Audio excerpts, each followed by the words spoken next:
মুআবিয়া তো একজন সাহাবী, যে রাসূলের যে কোন সাহাবীকে যারা গালি দেয় আল্লাহ রাসূল বলেন এদের উপর আল্লাহর লানত।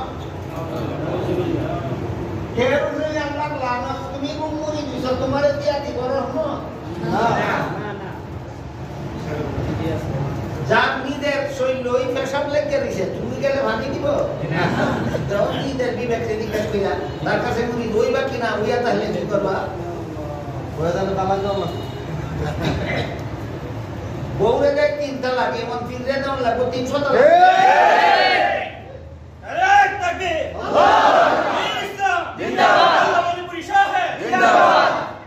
কেউ যদি বলে আল্লাহর দন নবীকে দিয়া, আল্লাহকে সাথে গায়ে দিয়া, নবীর দন খাতাকে দিয়া নবী গেছেন খালি হয়ে ওই রকম ব্যক্তির কিসের নামাজ পড়লে নামাজ হবে কিনা সে কাফের।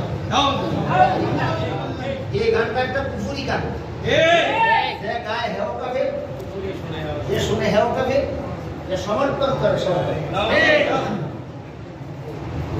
কাফের। কিসের মশলা শুনতে দিয়ে আবার জিজ্ঞেস করবো,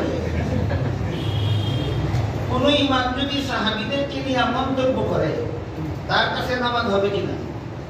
সাহাবীদেরকে মন্তব্য মানে সমালোচনা, আর এই সমালোচনাটা হারাম। যেমন ইমামের পিছে নামাজ পড়া মাকরুহে তাহরিমি, হারাম, হারামের কাছাকাছি, হারামের